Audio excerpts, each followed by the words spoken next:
Okay, g'day guys. So today we are going to be talking about deadlifts off blocks, or block pulls as they call them.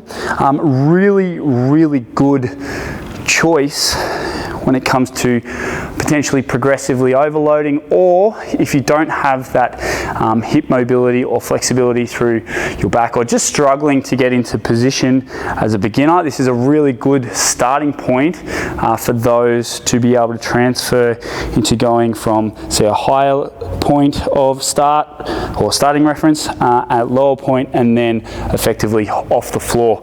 Why do I say this is a really good progressive overloader? Because once you do have your technique off the floor, you can raise the weight or the bar, and then have the ability to put more weight on and drive from a higher point. Now, I'm sure some of you have done this at home, where you do, say, rack pulls, and it's very similar to what looks like a rack pull.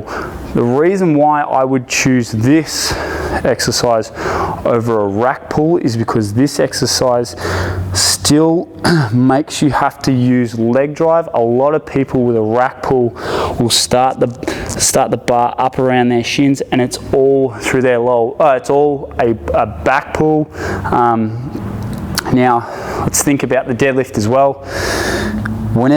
So people go to a rack pull to say, oh, I'm going to work on the top portion of the deadlift, and that's all good and well, but it's very rare that you see someone fail from this point up, right? So it makes no logical sense to do tons of rack pulls in order to progress your deadlift, because 99% of people actually struggle, firstly, to get the bar off the floor to this point, but secondly, very rarely do they fail from this point onwards. So again, starting a rack pull, the rack pulls tend to start here, so you've only really got that much of a challenge, and then you're up and over your knees and away you go. So it's very much of a back pull. On top of that, a lot of people think that it targets their lats. A rack pull really targets the traps, because it's the traps that can't hang on, right? Which is why you see a lot of deadlifters too, they end up in this position here, which is, there's nothing wrong with that, provided that their lats are nice and tight, right? And it's because the middle muscles, or our minor muscles, can't actually hold this load. So again, let's then think about, okay, well, what's the purpose of this? The purpose is to get better at a deadlift. What is involved with the deadlift? A leg drive, and therefore not only do we have the weight potentially of a rack pull, but we also have now, and incorporating the skill set of a leg drive. So that there is why I would use a block pull over a rack pull when it comes to bettering your deadlift.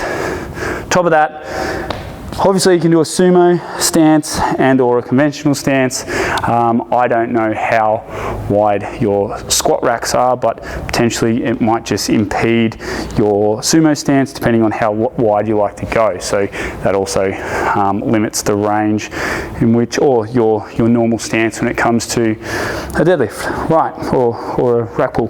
So with this, how do we do it?